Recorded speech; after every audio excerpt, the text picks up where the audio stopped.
Lord good morning ప్రవణేసు క్రీస్తు శుభనామంలో మీ అందరికీ వందనములు. చిన్న ప్రార్థనతో ఈరోజు praise the lord good morning ప్రవణేసు క్రీస్తు శుభనామంలో మీ అందరికీ వందనములు.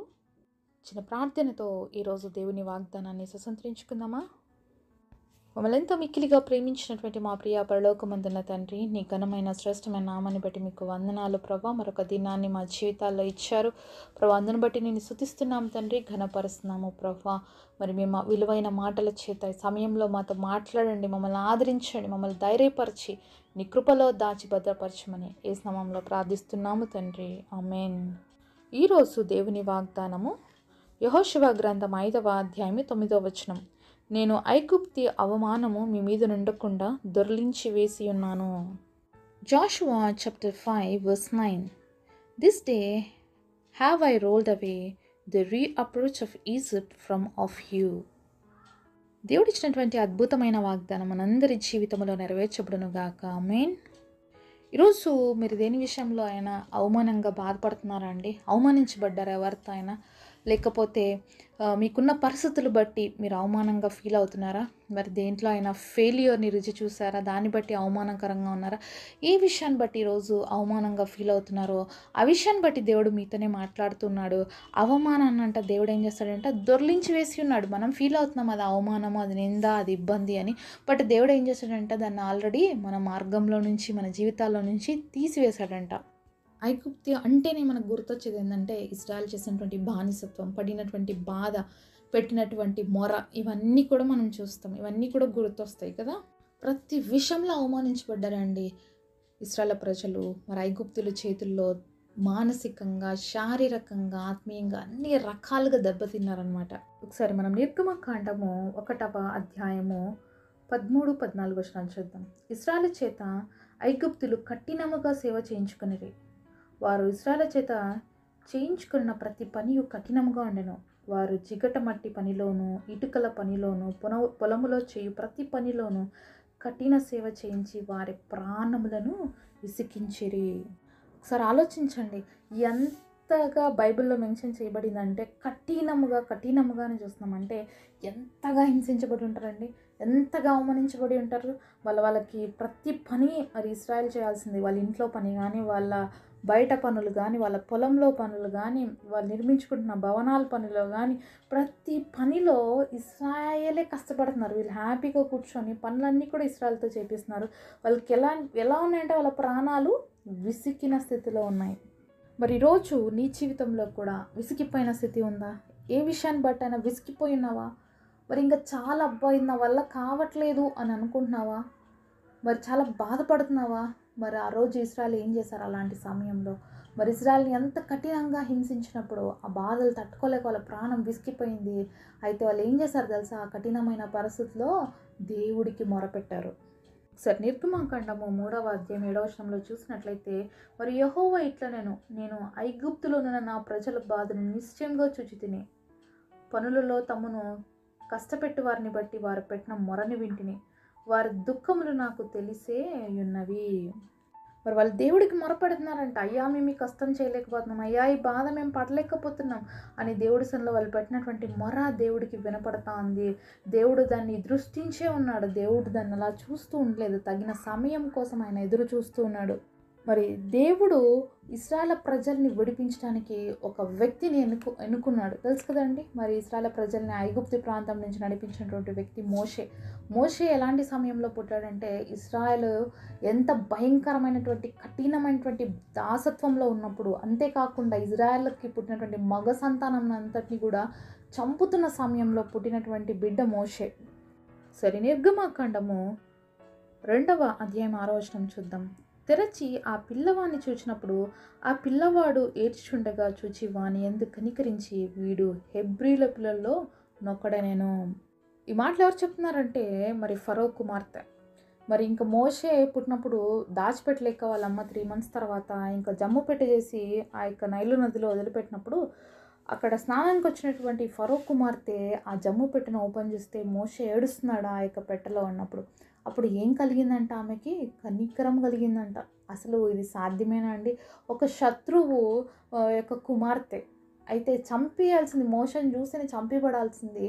దేవుడు ఎంత కనికరం పుట్టించాడో, ఏడుస్తున్న ఆ బిడ్డను చూసినప్పుడు ఆమె కనికరం పుట్టి మరి ఆమె ఆ బిడ్డను పెంచుకుంది. అందుకే నీటిలో నుంచి తీశానని చెప్పి మోషే అని పేరు పెట్టింది.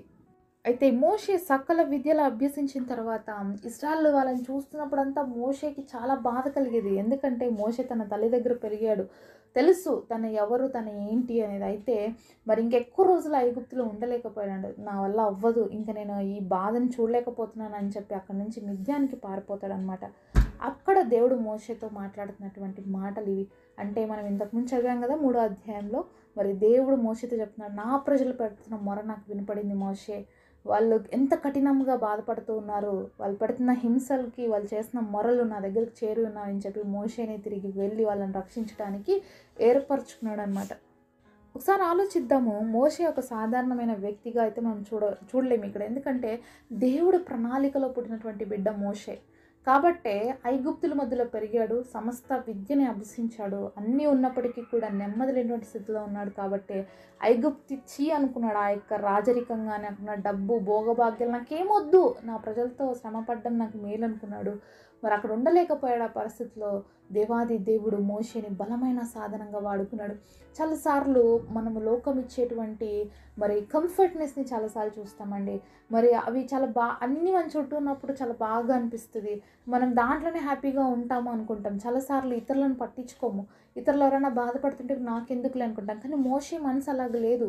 ఎందుకంటే దేవుడు ఏర్పరచుకున్నటువంటి సాధనం. మోషే మౌనంగా ఉండలేకపోతున్నాడు. ఎవరైనా ఇశ్రాయేలు ప్రజలు హింసిస్తే కోపం తట్టుకోలేకపోతున్నాడు అనమాట. చంపేస్తాడు కూడా. ఆ చంపడాన్ని బట్టే భయపడి పారిపోయి వస్తాడు, ఫరోనా ఏమంటాడు అని చెప్పేసి. సో అలాంటి మనస్తత్వం కలిగినటువంటి మోషేని మనం చూస్తున్నాం. అయితే ఈ మోషే అన్ని విద్యలు అభ్యసించాడు. ఒకవేళ దేవుడు నువ్వు ఐగుప్తుల నుంచి రావాలి నా బిడ్డలంటే అప్పుడు ఏం చేసేవాడు?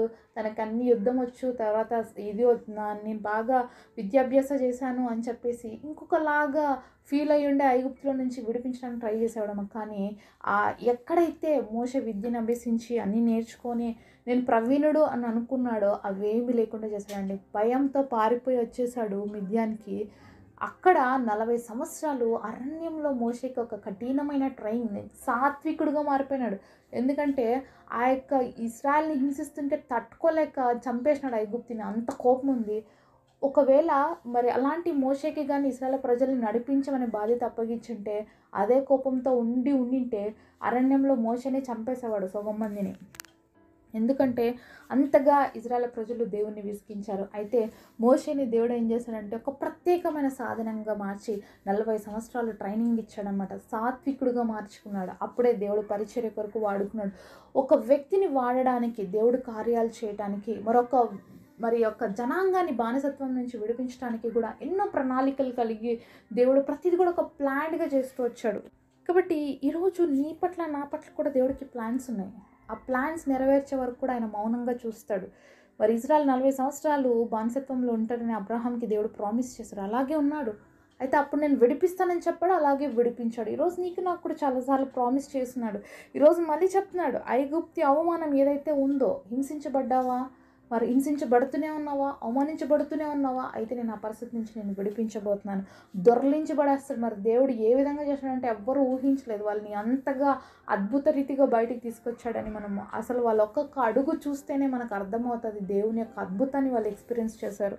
మరి ఇశ్రాయేలు ప్రజలు దేవుని యొక్క అద్భుతాలు చూసేటప్పుడు కూడా అనుకున్నారా, ఇంకా మా వల్ల అవ్వదులే, మేము ఇక్కడే ఉండాల్సిందే, ఈ బానిసత్వంలో నుంచి మేము బయటికి పోలేంలే, మా పరిస్థితి ఇంతేలే అని అనుకున్నారు. కానీ దేవుడు చేసినటువంటి కార్యాలు ఊహించలేమన్నమాట. అంత గొప్ప కార్యాలు వాళ్ళ జీవితాల్లో చేసి ఒక్కొక్క అద్భుతం ద్వారా ఒక్కొక్కటిగా ఇజ్రాయేలు ప్రజల్ని ఎంతగా హింసించారో ఆ ప్రతీకారం అంతా కూడా తీర్చేసుకున్నాడండి దేవుడు ఐగుప్తుల మీద. కాబట్టి అవన్నీ కూడా వాళ్ళకి నష్టాన్ని కలుగజేస్తూ ఇంకెప్పటికీ కోలుకోలేని దెబ్బగా వాళ్ళకి ఐగుప్తులకి దెబ్బపడిందనమాట. సో ఆ రీతిగా దేవుడు తన బిడ్డల్ని హింసించిన వారి జీవితాల్లో జరిగించాడు. అంతేకాకుండా మరి ఇశ్రాయేలు ప్రజలు కూడా దేవుని యొక్క గొప్పతనాన్ని ఎక్స్పీరియన్స్ చేసే విధంగా చేశాడు. ఈరోజు మన జీవితంలో కూడా దేవుడు కార్యాలు చేయాలనుకుంటున్నాడు. అంతేకాదు ఆయన యొక్క గొప్పతనాన్ని మనం కూడా ఎక్స్పీరియన్స్ చేయాలని ఆశపడుతున్నాడు. కొద్ది రోజులు శ్రమలు వస్తాయి, కొన్నిసార్లు అవమానం వస్తాయి, కుంగిపోకూడదు. మరి ఇజ్రాయేలు జీవితంలో ఫరో యొక్క మరి వెనకాల రథాలు, ముందర ఎర్ర సముద్రం. దేవుడు ఏం చేసినాడు? ఇశ్రాయేలు ప్రజల కోసము సముద్రాన్ని పాయలుగా చేశాడు. ఈరోజు నీ జీవితంలో నింద, అవమానం ఏది నీ ముందు వెనక నేను తరుముతున్నాయి, అయితే ఈ నింద అవమానాల మధ్యలో కూడా నువ్వు ఊహించని రీతిగా నీ కొరకు గొప్ప మార్గం తెరిచి, నువ్వు అనుకోని రీతిగా దేవుడు నీ జీవితంలో ఒక గొప్ప కార్యం చేసి, మరి ఆ రోజు ప్రతి ఒక్కరు మాట్లాడుకునేటట్లు చేస్తాడు. ఇశ్రాయేలు దేవుడు ఎంత గొప్ప దేవుడో, అలాగే ఈరోజు నీ జీవితాన్ని చూసినప్పుడు కూడా ప్రతి ఒక్కరు మన దేవుడిని మహిమపరిచే రీతిగా మనందరి జీవితాలని దేవుడు చేయబోతున్నాడు. అలాగే భయంకరమైనటువంటి అవమానంని, భయంకరమైనటువంటి నిందలు, భయంకరమైనటువంటి సమస్యలన్నింటినీ కూడా మన మార్గములలో నుంచి దేవుడు దొర్లించి వేయబోతున్నాడు. ప్రశాంతంగా దేవుడు కార్యాలు మన జీవితంలో జరిగించబోతున్నాడు. ఆ గొప్ప కార్యాలు చూసి దేవుని మహిమపరిచే విధంగా మన అందరి జీవితాలు దేవుడు సిద్ధపరచును గాక. పరిశుద్ధుడైన తండ్రి, ఈరోజు మీరు మాతో మాట్లాడిన ప్రతి మాట కొరకు వందనాలయ్యా. ఐగుప్తి అవమానంలో దొర్లించి వేసి ఉన్న దేవా, ఈరోజు ఎవరైతే ఈ అవమానం చేత, నింద చేత బాధపడుతూ ఇబ్బందులు పడుతున్నారో తండ్రి, అవమానాలు, నిందలన్నింటినీ కూడా నామానికి మహిమకరంగా, బహు ఆశీర్వాదకరంగా మార్చి మా అందరి జీవితాల ద్వారా నీ నామానికి మహిమ తెచ్చుకోమని, గొప్ప వాగ్దానం మా అందరి జీవితాలు నెరవేర్చమని యేసు నామములో ప్రార్థిస్తున్నాము తండ్రి. ఆమేన్.